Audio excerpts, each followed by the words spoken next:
ബംഗളൂരുവിൽ മുസ്ലിങ്ങൾ കൂടുതലായി താമസിക്കുന്ന പ്രദേശത്തെ പാകിസ്ഥാൻ എന്ന് വിശേഷിപ്പിച്ച കർണാടക ഹൈക്കോടതി ജഡ്ജിയുടെ പരാമർശം വിവാദത്തിൽ. പടിഞ്ഞാറൻ ബംഗളൂരുവിലെ ഗോരിപാല്യ എന്ന പ്രദേശത്തെക്കുറിച്ചാണ് ജസ്റ്റിസ് വേദവ്യാസാചാർ ശ്രീശാനന്ദ വിദ്വേഷ പരാമർശം നടത്തിയത്. മൈസൂരു റോഡ് മേൽപ്പാലത്തിലേക്ക് പോയാൽ ഓരോ ഓട്ടോറിക്ഷയിലും 10 പേരെ കാണാം. അവിടെ നിന്ന് വലതുവശത്തേക്ക് തിരിഞ്ഞാൽ നമ്മൾ എത്തുന്നത് ഇന്ത്യയിലല്ല, പാകിസ്ഥാനിലാണ്. ഇവിടെ നിയമം ബാധകമല്ല. ഇതാണ് യാഥാർത്ഥ്യം. എത്ര കർശനമായി നിയമം നടപ്പിലാക്കുന്ന പോലീസുകാരനാണെങ്കിലും അവിടെയുള്ളവർ അദ്ദേഹത്തെ തല്ലിച്ചതയ്ക്കും എന്നായിരുന്നു ജഡ്ജിയുടെ പ്രസ്താവന. വിവാദ പരാമർശത്തിൽ സ്വമേധയാ ഇടപെട്ട സുപ്രീം കോടതി കർണാടക ഹൈക്കോടതിയോട് റിപ്പോർട്ട് സമർപ്പിക്കാൻ ആവശ്യപ്പെട്ടിട്ടുണ്ട്. 2 ദിവസത്തിനുള്ളിൽ റിപ്പോർട്ട് നൽകാനാണ് നിർദ്ദേശം. കേസ് അടുത്ത ദിവസം വീണ്ടും പരിഗണിക്കും. ജസ്റ്റിസിന്റെ വാക്കുകൾ വ്യാപക വിമർശനത്തിന് വഴിവെച്ചിട്ടുണ്ട്.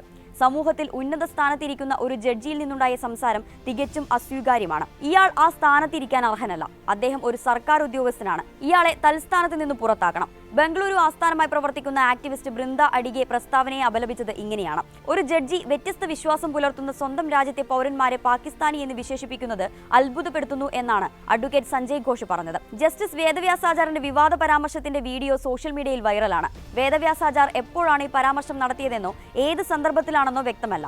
ഒരു ജഡ്ജി തന്റെ രാജ്യത്തെ പൗരന്മാരെ പാകിസ്ഥാനി എന്ന് വിളിക്കുന്നു. ഇതിലും നാണം കെട്ട മറ്റെന്തെങ്കിലുമുണ്ടോ? സുപ്രീം കോടതി സ്വമേധയാ കേസെടുക്കുമോ? സോഷ്യൽ മീഡിയയിൽ ഉയരുന്ന കമന്റുകൾ ഇത്തരത്തിലാണ്. 2020 മെയ് മുതൽ കർണാടക ഹൈക്കോടതിയിൽ അഡീഷണൽ ജഡ്ജിയായി സേവനമനുഷ്ഠിച്ച ജസ്റ്റിസ് ശ്രീശാനന്ദ 2021 സെപ്റ്റംബറിലാണ് സ്ഥിരം ജഡ്ജിയാകുന്നത്. അതേസമയം കർണാടക ആരോഗ്യ കുടുംബക്ഷേമ മന്ത്രി ദിനേശ് ഗുണ്ടുറാവുവിനെതിരെ BJP MLA ബസനഗൌഡ പാട്ടീൽ യത്നാൾ നടത്തിയ വിദ്വേഷ പരാമർശം മറ്റൊരു വശത്ത് പുകയുന്നുണ്ട്. അർദ്ധ പാകിസ്ഥാനി എന്നായിരുന്നു മന്ത്രിക്കെതിരായ MLAയുടെ പരാമർശം. മന്ത്രി ദിനേശ് ഗുണ്ടുറാവുവിന്റെ ഭാര്യ മുസ്ലിം ആയതിനാലായിരുന്നു MLAയുടെ പരാമർശം. ലോക്സഭാ തെരഞ്ഞെടുപ്പ് പ്രചാരണത്തിനിടെയാണ് സംഭവം. ഗുണ്ടുറാവുവിന്റെ വീട്ടിലൊരു പാകിസ്ഥാനുണ്ട്. അതുകൊണ്ട് ദേശവിരുദ്ധ പ്രസ്താവനകൾ നടത്തുന്നത് അദ്ദേഹത്തിന്റെ ശീലമാണ് എന്നായിരുന്നു ബസനഗൌഡ പാട്ടീൽ യത്നാളിന്റെ വാക്കുകൾ. ഇതിനെ കർണാടക ഹൈക്കോടതി നിശിതമായി വിമർശിക്കുകയും ചെയ്തിരുന്നു. എന്താണിത്? മുസ്ലിമിനെ വിവാഹം ചെയ്തതുകൊണ്ട് നിങ്ങൾക്ക് എങ്ങനെ അദ്ദേഹത്തെ പാകിസ്ഥാനി എന്ന് വിളിക്കാനാവും?